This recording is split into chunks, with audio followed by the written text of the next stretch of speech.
Today, I'm going to discuss the best trade option for the Lakers, if it can be done, and why it should be done. Let's talk about it.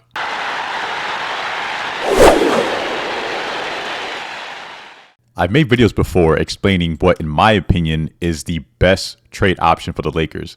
But I was surprised at how many people replied in the comments saying, can this be done? Why should it be done? What assets do we have to give up? This is an impossible trade, so on and so forth. So I decided to make an all-in-one video, a complete breakdown, again, in my opinion, on what the Lakers should trade for and why. I'm going to discuss salaries, assets, what's going to happen after the trades are made, what I think each player can bring to the team in terms of getting the Lakers back to championship contention, you name it. It's going to be in this video. So with that being said, if you're new to the channel, do me a favor and drop a like on the video, and don't forget to subscribe so you don't miss out on any future Lakers and other sports content. Let's get right into it. I'm not going to waste any time. If you're subscribed and already familiar with my content, you know that the best trade option for the Lakers, in my opinion, is Zach LaVine and Walker Kessler. So let's do a complete breakdown on how the Lakers can pull this trade off and why they should do so. We'll start with the how. First and foremost, shout out to Spot Track. They have an excellent trade machine. So if you're ever curious about different trade scenarios and you want to play around with it, I highly recommend utilizing this resource. As you can see here, the trade for Zach LaVine is absolutely possible. He's making about $43 million a year. So all the Lakers have to do is trade players to match salaries and satisfy the contract. So we have to give up D'Angelo Russell, Rui Hachimura, and Gabe Vincent. There's a couple other combinations that you could do, but in my opinion, that's what makes the most sense. D'Angelo Russell, it has to be included. He's getting paid $18 million a year, and he's an expiring contract. Rui, he's a young asset. He's 6'8", he's long, he's athletic. He would fit in with that young core in Chicago. And Gabe Vincent, to be perfectly honest, he is more a trade filler at that point. But at the end of the day, this is how the Lakers would get it done. The Bulls, all they're concerned about, based on what we've heard around the NBA, is getting rid of Zach LaVine's contract.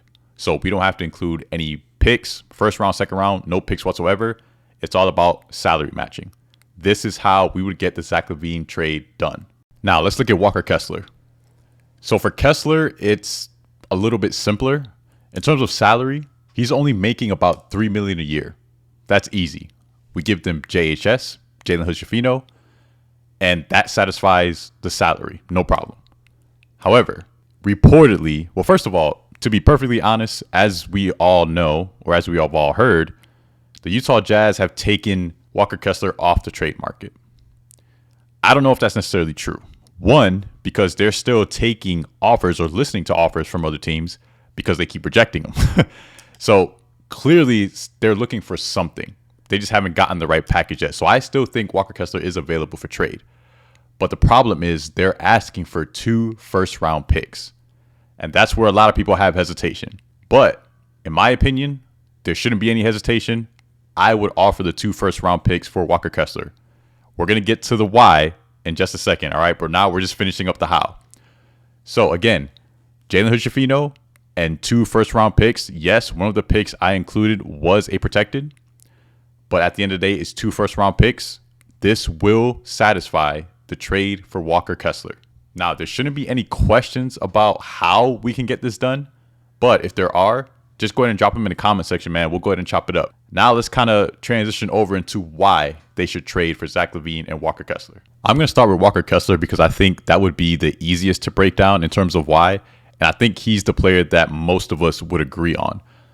We should get Walker Kessler because as Laker fans, we know that Anthony Davis, we can optimize Anthony Davis when he's next to a big, or at least he can play alongside a big for certain periods of time to kind of help relieve some of that pressure of him having to guard true centers.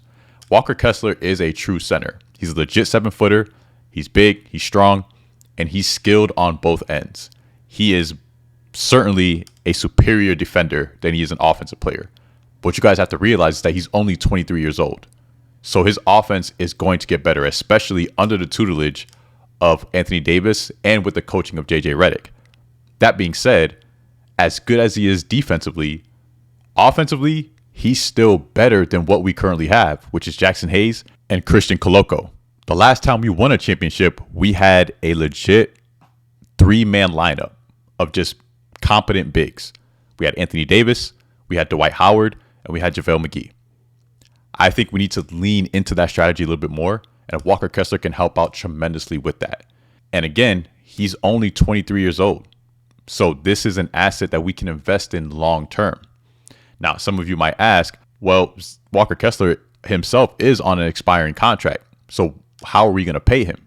First of all, if we trade for Walker Kessler and he helps us win a championship, who cares? We're going to pay him, right? We're going to find enough money for him to stay as a long-term asset and as our future center. That being said, to answer your question, LeBron James has a contract option next year. So this past summer, he was already willing to take a pay cut for the likes of Klay Thompson, Jonas Valanciunas, or even DeMar DeRozan. So now if he has a young center that clearly already helped us win a championship, he will have no problem taking a significant pay cut to keep Walker Kessler on the payroll. So that answers that. Now, let's talk about why we should trade for Zach LaVine. First and foremost, for those of you who don't believe in Zach LaVine, particularly to do with his contract, I will level with you. Is he worth $43 million a year? Technically, no. That's all NBA money. And from what we've seen so far, Zach LaVine is not an all NBA player. However, that's not my concern. My concern is if we do take on that contract, will he help us win a championship? And that is yes. That's the real question you should be asking yourself. It's not whether he's worth $43 million. It's whether obtaining that contract is worth us competing for a championship. And I say 100% yes. We all agree that we need a significant upgrade at the guard position in terms of scoring and athleticism. And Zach LaVine provides just that. He is a much better shooter and pure scorer than Austin Reeves, D'Angelo Russell, Gabe Vincent, any other guard that we currently have on our roster. And in my trade proposal, I'm giving up D'Lo, who we know is incredibly inconsistent and, in my opinion, not a championship point guard. We're giving up Rui Hachimura, who has also developed problems with being consistent. And, of course, Gabe Vincent, who has actually been a negative to the Lakers this year, and he's actually playing, which is crazy. So, in my opinion, in terms of just the players that we're giving up, that's a no-brainer. Offensively, Zach LaVine is head and shoulders above both, and he will provide the necessary firepower for the Lakers to compete against any other starting five. I think JJ has done a great job of implementing a new offense, but the best offense at times gets stale. And there are times where you can't run a set offense. So you need players who can get their own buckets and generate their own offense. And we cannot keep relying on Anthony Davis, who is also our best defender, and LeBron James, who's turning 40 years old this month. We need someone to take some of the pressure off those guys. Zach LaVine is the perfect fit for that. Now, I already know what some of you guys are thinking that I haven't touched on yet, and that's Zach LaVine's defense. First of all, I think going out and getting these quote-unquote lockdown defenders, which there really are no pure lockdown defenders in the market right now. Jared Vanderbilt is the closest thing that we have to it, and he's already on our team. In terms of defense, what we need are people with the athletic capability who can compete on the defensive end. The NBA is too skilled these days, bro. You can't really lock down guys one-on-one anymore. You need guys who are athletic and quick enough that can compete defensively and get stops at certain times, but with the firepower to where we can still outscore those teams. That's what we really need. We know Zach LaVine has that elite athleticism. Baseline to baseline, he's very fast, he's super quick, and his lateral movement is underrated as well. Technically, when you look at his defensive rating, it's typically around average, sometimes even above average compared to the rest of the NBA. Also, something that a lot of people don't take into consideration is that Zach LaVine has never really been in a championship contending situation.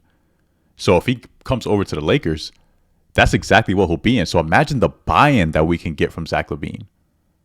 The investment, like what that can do to him in terms of the demands from JJ Redick. If JJ's like, yo, I need you to step it up defensively, I don't think he'll have any problem doing that, especially when he's in a position to compete for a championship. So that's my thoughts on it. That's my best pitch, if you will, for Walker Kessler and Zach LaVine. I think I covered everything. I covered their contract salaries, how we can get the trade done. I covered why we should do it, in my opinion. If you have any questions, let me know in the comments and let me know if you agree or disagree. Maybe I was able to change some of you guys' mind. Maybe you guys are still not convinced. But if you're not, again, please let me know in the comments, man, because I would love to talk about it. Either way, we're all Lakers fans and we want the same thing. We want the Lakers to get back to championship contention. We want the Lakers to get back their identity, which is Showtime basketball. High flying, exciting, fun, competitive basketball. That's what Laker basketball is all about. Thank you so much for watching, guys. Again, I genuinely appreciate your support. Once again, if you haven't already, please go ahead and like the video if you enjoyed. Don't forget to subscribe, and I'll catch you on the next video.